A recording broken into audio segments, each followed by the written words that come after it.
Semakin besar masjidnya, semakin luas tanah yang dipakai, semakin ramai jamaah, maka disitulah Allah akan menurunkan rahmatnya ke negeri ini. Negeri ini menjadi baldatun thayyibatun wa rabbun ghafur.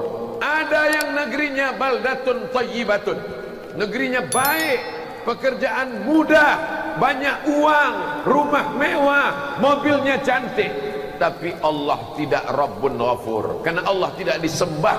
Pernikahan sejenis diizinkan, khamar dijual belikan, negerinya thayyibatun, tapi Allah tidak Rabbun Ghafur.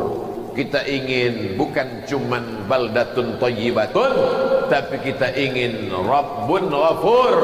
Karena kalau cuman thayyibatun di dunia saja dapat, akhirat belum tentu. Kalau cuman thayyibatun baik di dunia, dunia hanya sementara, dunia hanya sekejap, setelah itu habis.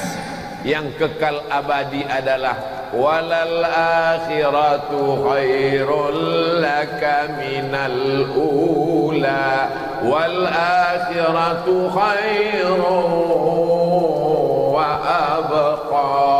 Akhirat lebih kekal, akhirat lebih abadi, dunia sekejap, hanya bernaung di bawah pohon yang rindang karena panas cahaya matahari, tidak sanggup melanjutkan perjalanan, bernaung sebentar.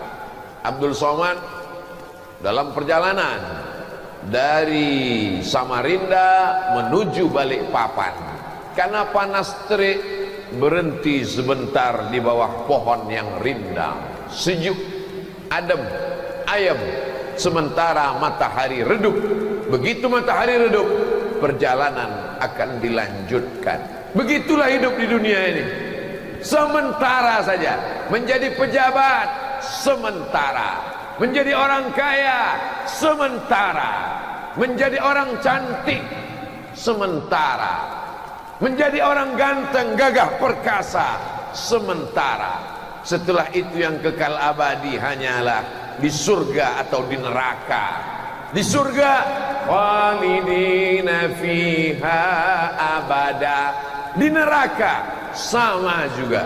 Tapi insya Allah yang hadir di majelis ini semuanya masuk surga, tidak pakai transit di neraka. Rabbana atina fid dunya hasanah wa fil akhirati hasanah wa qina azabannar. Orang yang cerdas bukan yang IP-nya 4. Orang yang cerdas bukan yang IQ-nya 200. Siapa orang yang cerdas? Kata Nabi, Al-Kayyis, orang yang cerdas, mandana nafsahu, dia tekan hawa nafsunya, dia tekan keinginannya. Wa amila lima ba'dal maut, yang dia pikirkan apa yang akan aku hasilkan setelah aku mati nanti. Ingin membuat sesuatu yang mewah, yang besar, yang megah, dia tekan keinginannya. Akhirnya tanah diwakafkan, di atas tanah dibangun masjid, dibangkitkan semangat jamaah untuk sholat subuh berjamaah, ditekan keinginan-keinginan hawa nafsu. Akhirnya itulah yang menjadi kekal abadi. Berapa banyak orang-orang kaya di dunia ini, begitu mati meninggalkan dunia, hartanya ditarik seperti harimau mendapatkan bangkai rusa. Satu mencakar kakinya, satu mengambil kepalanya, yang satu menarik ekornya, tulang-tulangnya dimakan semut, lemak-lemaknya dimakan rayap, habis tak tersisa. Mana yang kekal abadi? Masjid. Karena developer tidak akan mungkin mengambil masjid untuk buat perumahan. Kalau kuburan, hati-hati. Kuburan kalau tidak ditembok, diambil pemborong. Mohon maaf, pemborong, jangan tersinggung. Kalau tersinggung berarti pernah ngambil kuburan jadi perumahan. Saudaraku yang dimuliakan Allah Subhanahu wa taala, bercerita tentang keinginan hawa nafsu tidak pernah cukup. Sudah punya satu mobil, mau dua. Sudah ada satu rumah, mau bertambah. ada kebun 5, 10, 20 hektar, mau sejauh mata memandang. Yang bisa menekan hawa nafsu hanyalah mengingat kematian. Aksiru, perbanyaklah, min zikri, mengingat-ingat hadimal ladzat, dia yang menghancurkan segala kelezatan. Kalau dia sudah datang, lezatnya makanan hanya sejengkal di tenggorokan, hilang. Kalau dia sudah datang, lezatnya pandangan hanya di pelupuk mata, melayang. Kalau dia sudah datang, lezatnya pendengaran hanya sampai ke gendang telinga, hilang. Banyak-banyak mengingat dia. Siapa dia? Nasihat yang tak berbunyi, nasihat yang tak bersuara, nasihat yang tak berhuruf. Dia hanya diam, tapi dia pasti datang. Ustadz Abdul Somad akan datang ke Masjid Thaibah. Rupanya sudah diumumkan 3 tahun yang lalu. Hari ini baru datang. Pejabat akan datang, balehonya dipasang, karpetnya sudah dibentang, batal datang. Tapi kematian tak pernah disambut. Ada di antara bapak ibu yang pernah menyambut kematian? Ahlan wa sahlan wahai kematian. Pernah bapak ibu ada menyambut grup selamat datang wahai kematian? Kematian tidak pernah diinginkan, tapi dia datang tanpa memberitahu. Ada yang diberitahu kematian datang. Suatu ketika datanglah seseorang. Assalamualaikum. Waalaikumsalam. Dia bertamu ke rumah Nabi Ibrahim alaihi salam, yang namanya tadi kita sebut 4 kali dalam tasyahud akhir. Kama sallaita ala Ibrahim wa ala ali Ibrahim, kama barakta ala Ibrahim wa ala ali Ibrahim. Assalamualaikum. Waalaikumsalam. Man anta? Nabi Ibrahim sahibul bait. Dia bertanya kepada tamunya, man anta? Kamu siapa? Apa kata tamunya?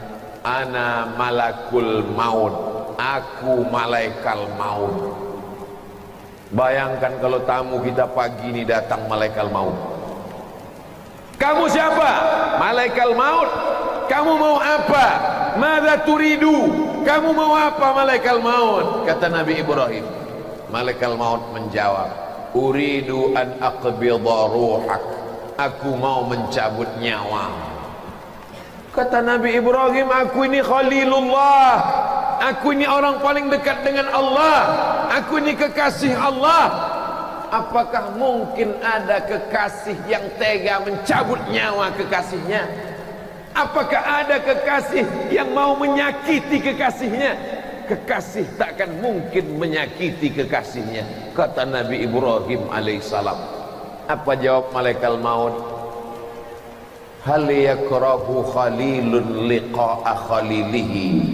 Adakah kekasih yang tak suka berjumpa dengan kekasihnya? Kata Nabi Ibrahim, kalau begitu cabutlah nyawa. Mana tahu nanti malaikat maut datang, cobalah ajak bernegosiasi begitu. Assalamualaikum. Waalaikumsalam. Kamu siapa? Tukang kredit. Tukang kredit aja tidak bisa diajak mundur, apalagi malaikat maut. Ini kenapa bisa? Ibrahim alaihi salam. Di antara banyak manusia, ada beberapa orang diangkat menjadi nabi. Di antara beberapa nabi, ada yang diangkat menjadi rasul. Di antara beberapa rasul, ada yang diangkat menjadi ulul azmi.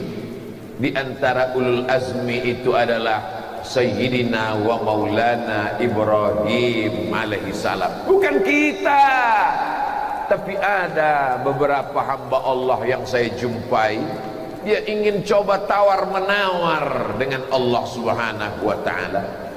Pak Haji umurnya berapa? 85 tahun Pak Ustadz.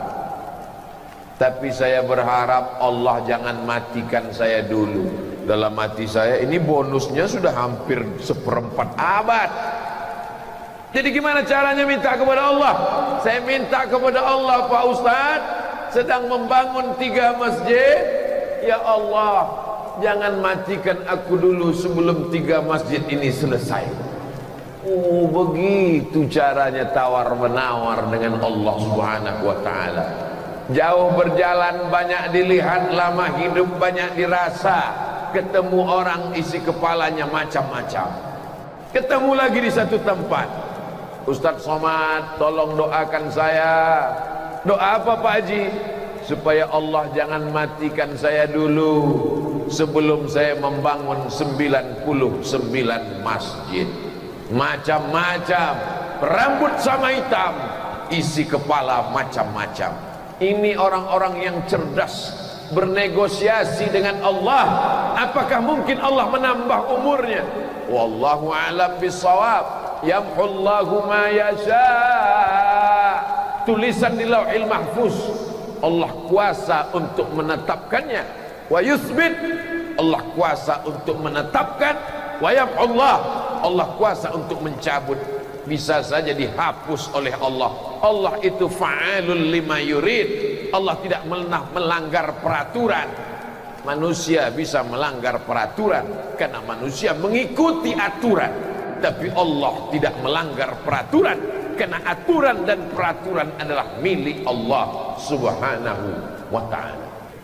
Menjalin ukhuwah Islamiyah, tidak ditanya sukumu apa, apakah kau Bugis, apakah kau Banjar, apakah kau Makassar, apakah kau Jawa, apakah kau Madura, apakah kau Melayu, karena engkau diikat oleh ukhuwah Islamiyah. Ashhadu an la ilaha illallah wa ashhadu anna Muhammadan Rasulullah.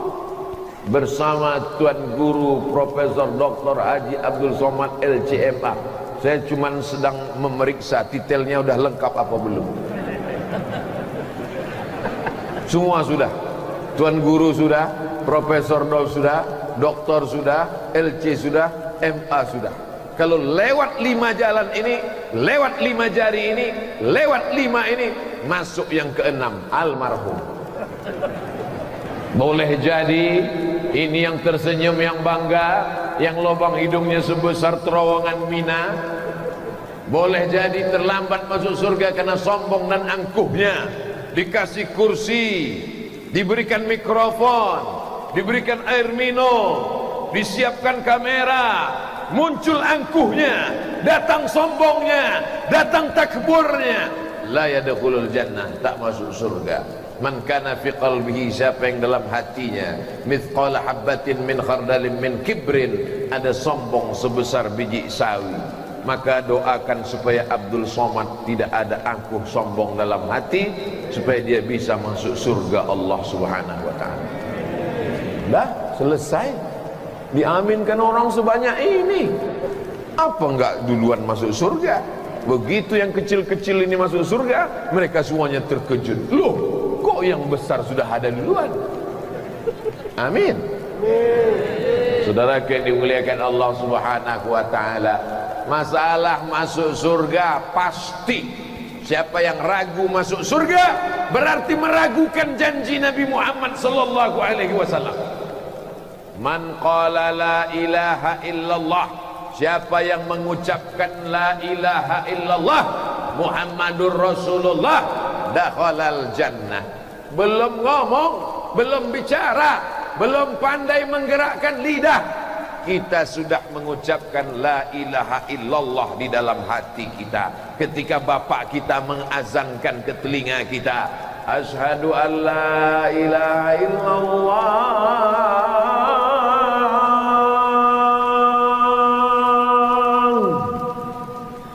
saya sedang ngetes mic-nya aja, mantap.